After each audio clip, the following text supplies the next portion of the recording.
اور قرآن مجید سے یہ پتہ بھی چلتا ہے کہ کام کے لوگ آپ ہی، بوڑھے نہیں وہ کام کرتے۔ موسیٰ علیہ السلام آئے تو اللہ فرماتے ہیں کہ اس کی قوم میں سے مصر میں صرف نوجوان ہی مان لائے، بوڑھے ڈرتے رہے۔ وہ یہی کہا کرے نہ موسیٰ کی بات نہ مانو، فرعون تو پہلے ہی بڑا ظلم کر مارے جاؤ گے۔ نوجوان کھڑے ہو گئے، انہوں نے کہا نہیں، خون گرم تھا کہ حق کا ساتھ دیں گے۔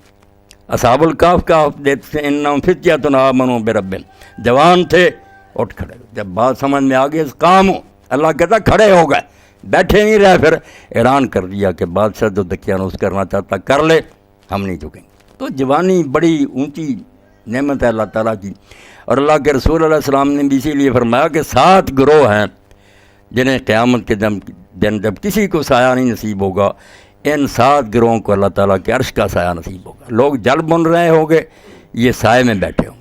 ان میں سے ایک گروہ ہے شاب نشأ فی عبادۃ اللہ، نوجوان جو اٹھتی جوانی سے اللہ کی بات میں لگ گئے۔ یہ انہوں نے شرف حاصل کر لیا کہ جوانی برباد نہیں کرنی، اس کو کارآمد بنانا، کام میں لگانا۔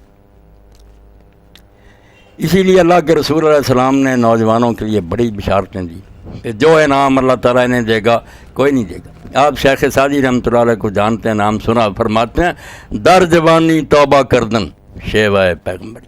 جوانی میں آدمی باز آ جائے برے کاموں سے، اللہ کے دروازے پر آ جائے، یہ تو پیغمبروں کا طریقہ۔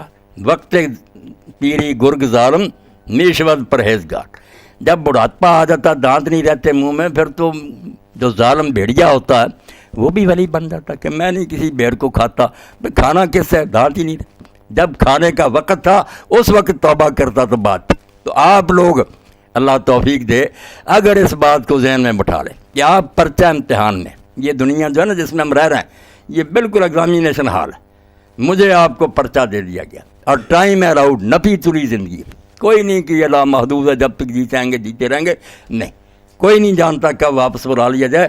اللہ نے جب دنیا میں بھیجا کتاب موجرہ لکھ دی ہے تحریر کہ اتنے دن کے لیے اس کو بھیجا جا رہا۔ اس لیے آپ دیکھتے ہیں کہ یہ بھی نہیں طریقہ کہ بوڑھا ہو کر ہی مرے، اس لیے نوجوان جو ہیں وہ مطمئن ہیں کہ چلو بوڑھے ہوں گے، دیکھ کون جانتا بڑھاپا آئے گا ہی نہیں۔ یہ ایک ہی لمحہ میں آپ نے لاکھوں آدمی دیکھے، زمین بہت ہو گئی، لاشیں بھی کئی لوگوں کی اب تک نہیں نکل سکی۔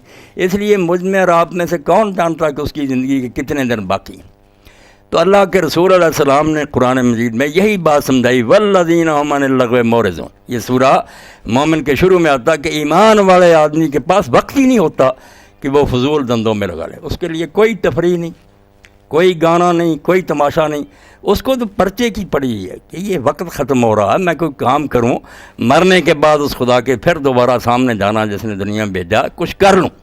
اس لیے سب سے بڑی بات جو قرآن و سنت میں بیان ہوئی نا، خلاصہ، باقی اسی کی تفصیل ہے کہ وقت کو ضائع نہ کرو، یہ عمر دینا، اس کی قدر کرو، ایک ایک لمحے کو سمجھو کہ قیمتی موتی ہے جو ہاتھ سے نکل رہا ہے، یہ دوبارہ نہیں آئے گا۔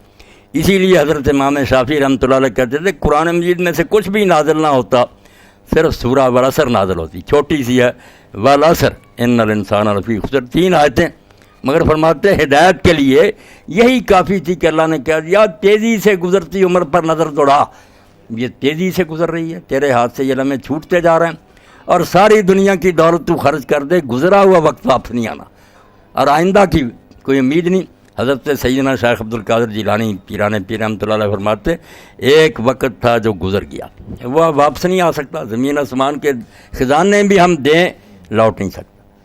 ایک وقت وہ ہے جس کی امید رکھتے ہیں، یہ موہوم ہے، وہم ہے کہ شاید وہ آئے گا، کوئی یقین نہیں آئے گا ہی نہیں۔ تیرے پاس صرف حال ہے، جو لمحے ہیں نا اب تیرے یہی ہیں، ان کو برتنا برت لے ورنہ گزر جائیں گے۔ اور صرف یہ نہیں کہ گزر گئے، گلے میں یہ لعنت کا توق بن گئے، جب اللہ کے سامنے پیش ہوگا اس وقت حضور علیہ الصلوۃ والسلام فرماتے ہیں ایسی باتیں ہیں جن کے جواب دیے بغیر کسی آدم کے بیٹے کو اللہ تعالیٰ قدم ہی نہیں ہلانے دے گا، ان کا جواب دے۔ ان میں یہ بھی ہوگا کہ ان عمر فی ما افنا، عمر دی تھی کس میں برباد کر کے، کیا کام کیے اس میں، ان شباب فی ما افنا، جوانی دی تھی کن دندوں میں اس کو تو نے ضائع کیا، ان کا جواب پوچھا جائے گا۔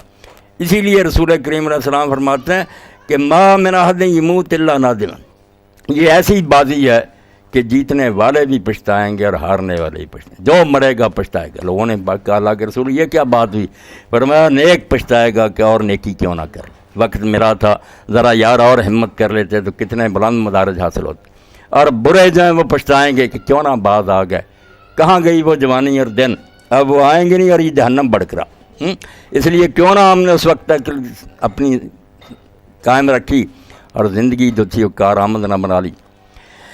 یہ ہندو قوم جو علم اللہ تعالیٰ نے ہر قوم کو دیا، ٹھیک ہے انہوں نے بعد میں اس میں رد و بدل کر دیا، جیسے عیسائی اور یہودی اللہ تعالیٰ فرماتے ہیں کہ نبی آئے، موسیٰ اور عیسیٰ علیہ السلام کتابیں دی، رد و بدل کر دیا۔ تو یہ ہندو بھی کوئی جاہل قوم نہیں ہے، بہت علم ہے ان کے پاس، کتابیں ہیں، تفسیریں ہیں، حدیثیں ہیں، فقہ ہے، منطق ہے، بہت ڈھیروں ڈھیر، اور سب سے پرانے ہیں حضرت موسیٰ علیہ السلام سے پہلے ہی۔ تو ان میں ایک قصہ مشہور ہے، وہ کتاب بنی ہوئی ہے یوز آصف کی، شہزادہ تھا، انہیں دھندوں میں پڑا ہوا تھا جس میں شہزادے ہوتے ہیں، شراب پینا، عیاشی۔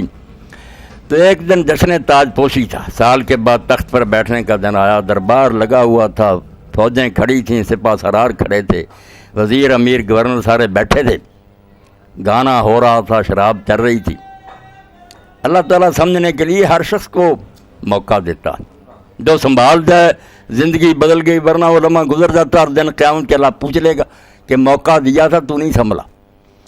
تو یوز آصف نے کہا ذرا شیشہ دکھا، شیشہ جب دکھایا غمگینی چھا گئی، خوشی نہ رہی، غمگین ہو گئے۔ تو سارے پریشان ہو گئے، جرنیلوں نے کہا حضور کیا بات؟ انہوں نے کہا یار کیوں میں اتنی تنخواہیں تمہیں دیتا ہوں؟ انہوں نے کہا اسی لیے کہ کوئی دشمن حملہ کرے تو اس سے حفاظت کریں ملک کی اور آپ کی۔ اس نے کہا دشمن نے تو حملہ کر دیا، تم مجھے بچا نہیں سکی۔ انہوں نے کہا حضور کس دشمن نے حملہ کیا؟ وہ شیشے میں سفید بال نظر آ گئے نا، اب تو بچوں کے بھی آ جاتے ہیں، ورنہ یہ بڑھاپے کی علامت تھی کہ بوڑھا ہو گیا آدمی، بال سفید ہو گئے۔ اس نے کہا یار دشمن نے تو حملہ کر دیا، بال سفید ہو گئے۔ یہی بات حافظ لکھوی رحمۃ اللہ علیہ فرماتے ہیں، کالے وال جہاں بگے ہوئے تے موت سنے آیا، کر کچھ فکر چلن دی پیارے، کیوں دل کھیڈن لایا۔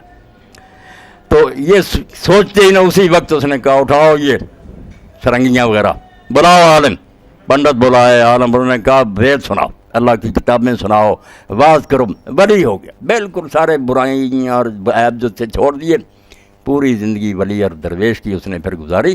تو اللہ تعالیٰ اور اس کے رسول علیہ السلام یہی بات کہتے ہیں، قل متاع دنیا قلیل، یا کوئی پتہ نہیں کتنا عرصہ رہو، مگر اگر 1000 سال بھی جیو تو وہی بات ہوگی نا۔ جب امام قرطبی فرماتے ہیں کہ جب حضرت نوح علیہ السلام کی موت کا وقت آیا تو انہوں سے ملک الموت نے پوچھا کہ نوح علیہ السلام آپ نے 1000 سال سے زیادہ عمر گزاری ہے، یہ 950 سال جو ہے یہ تبلیغ جب شروع کی اور طوفان آنے تک کا زمانہ ہے، اس سے پہلے 40 سال اور اس کے بعد کی عمر نہیں اس میں شامل، یہ طوفان جب آیا اس وقت تک انہوں نے 950 سال قوم میں گزارے، 1000 سے بھی زیادہ۔ تو ملک الموت نے پوچھا کہ آپ بتائیں کہ یہ دنیا کیسی آپ کو محسوس ہوئی، کیسی لگی یہ دنیا؟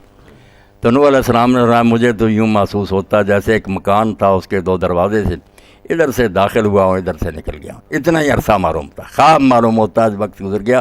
تو میرے بھائی ہوگا ایسے ہی، یہ چدراہٹیں، یہ دولت، یہ مال سب یہاں پڑا رہ جائے گا، یہ ٹھاٹھ پڑا رہ جائے گا جب لاد چلے گا بنجارا، جب جنازہ اٹھا لیں کوئی چیز ساتھ جائے گی۔ اور اسی لیے اللہ کے رسول علیہ السلام فرماتے ہیں کہ جب کوئی شخص مرتا ہے اس کے پیچھے 3 چیزیں رہ جاتی ہیں، مال، رشتہ دار اور اس کے عمل۔ مال گھر میں ہی پڑا رہ جاتا ہے، رشتہ دار قبر میں رکھ کر مٹی ڈال کر آ جاتے ہیں، مٹھیوں میں خاک بھر کے دوست لائے وقت دفن، زندگی بھر کی رفاقت کا صلہ دینے، یہ بھی کسی خوش قسمت کو، ورنہ وہاں کشمیر میں یہ بھی کئی لوگوں کو نصیب نہیں کہ بھائی 3 مٹھیاں ڈال دو ہمارا دوست ہے، تو زیادہ سے زیادہ یہی، پھر تو عمل رہ جائیں گے نا۔ تیسری چیز جس کی فکر نہیں کی تھی ساتھ وہ دے گی، اچھے ہوں گے تو بچا لیں گے، اور اگر بدقسمتی سے دھیان نہیں کیا تو شامت زدہ ہوگا، مصیبت میں پھنس جائے گا۔ تو کل متاع دنیا قلیل، یہ دنیا کا مال و دولت بہت معمولی ہے آخرت کے مقابلہ میں۔ یہ قارون کے خزانے بھی حاصل ہو جائیں جیسے ہمارے یہ ناظم حضرات اور اسمبلیوں کے ممبر کوشش کرتے ہیں سارا سمیٹ لیں، کیا کریں گے؟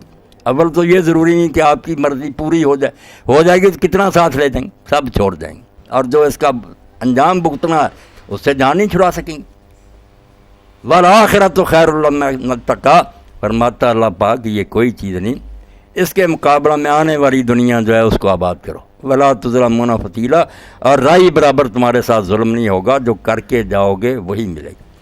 اور اللہ کے رسول علیہ السلام کی یہ بھی خوبی ہے، پہلے لوگ یہ کرتے تھے کہ جو دین پر چلنا چاہتا تھا وہ جنگلوں میں چلا جاتا تھا، دنیا ترک کر دیتا تھا، اور جو دنیا دار ہوتے تھے وہ دین کو بھول جاتے تھے۔ وہ کہتے دنیا اگر کمانی ہے تو پھر حلال حرام کا کیا، جیسے بھی ہاتھ آتی۔